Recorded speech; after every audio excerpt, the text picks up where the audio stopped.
Right. I also wanted to say, like, Approach you seem like a pretty like hands-on band. Like, you try and do your artwork. You're really like into just saying about how you want to record, what sort of sound you want. Yeah. Which there's a lot of bands who sort of just allow other people to like do that for them. So do you feel like that's a lot of hard work? And it is a lot of hard work, yeah. How do you really get the motivation to keep that up? Because it would be so easy for you to just say, screw it, you know, get someone else to do my artwork. Yeah, it is easier, but it just wouldn't be right. So you just got to lump the fact that you've got to do the work. I couldn't imagine someone that isn't Laura doing our artwork. Exactly. It would just be, we talked about it at one point, because Laura was like, this is so much work, I'm not sure I can handle it. And we were like, it took about 3 seconds for us to realise that for someone else to just come over and go, well, this is what your album will look like. It would be such an alien feeling, we couldn't handle it. Yeah, I think it was just because at the time we were on the road and I was trying to do it in the van and stuff. And it is a lot of work though. But then, I don't know, it was a lot easier doing this one. This record. Yeah, I think you just get into the swing of it. But yeah, it'd be really strange when I was doing it. I think even if I sort of handed it over, I'd still probably, I think it would never be right because it wouldn't come from us and they wouldn't understand where we're coming from. And even though it's just the artwork, it does like have it makes a lot of difference. Yeah, I think so.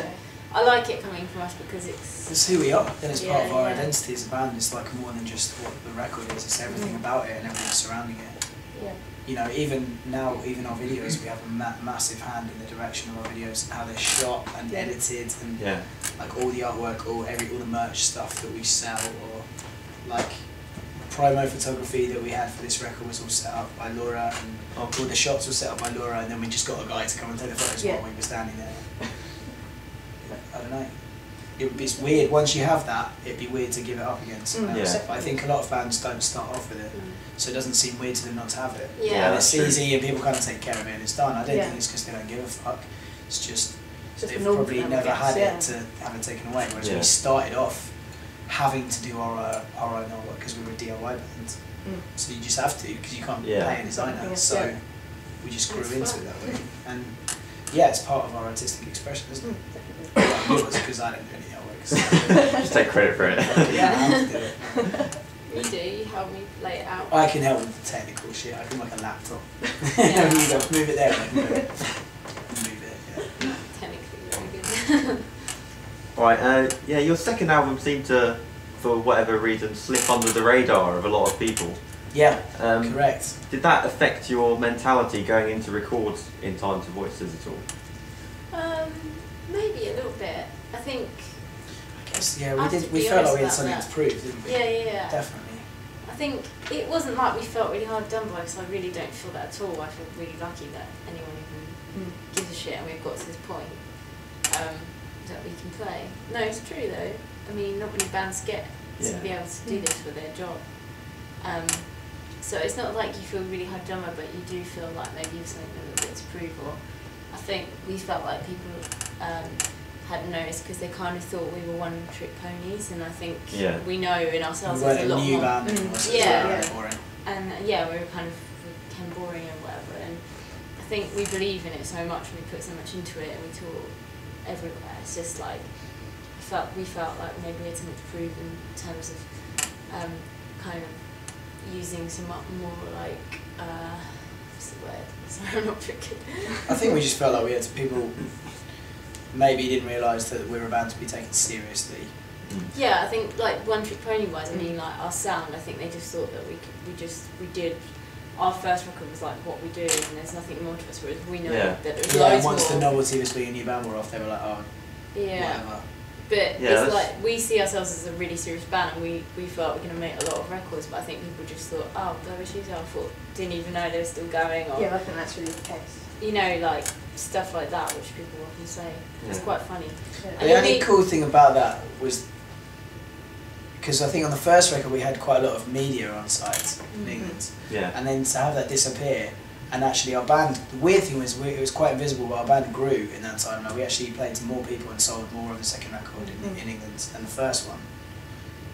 So the weird thing was that it kind of taught us to be a little bit distant from that. Like, it kind of feels that we didn't necessarily need that media stuff, and that stuff is really useful, but you can't live and die by it, and you can't take it for granted, and you can't rely on it to be a thing that builds your band. You just got to go and do it. And it also taught us that it's possible to do it without that, because we did. Yeah.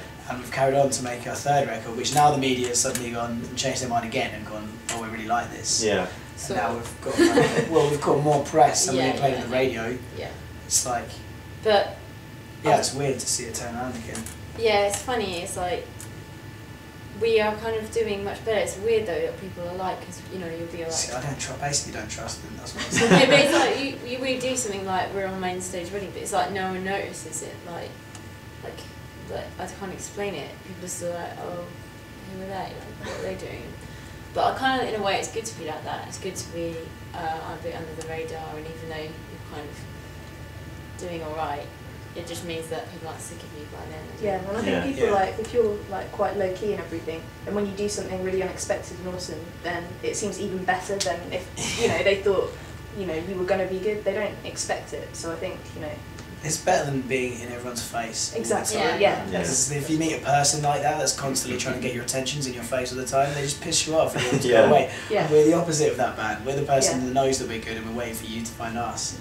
And it's a bit of a slower game, and sometimes we get frustrated, but it's definitely a healthier way to be, because people just get pissed off. Exactly. It is funny though, because like some people that I've met are friends are like, oh, so what have you been doing? Like, it's like 200 shows a year. And it's like watching telly. It's funny like over here because we do really well in Europe, and we've been sort of all over the world. I mean, last year we were in like Indonesia and Brazil and like random places, and we play in Europe like really big shows now and stuff. Yeah.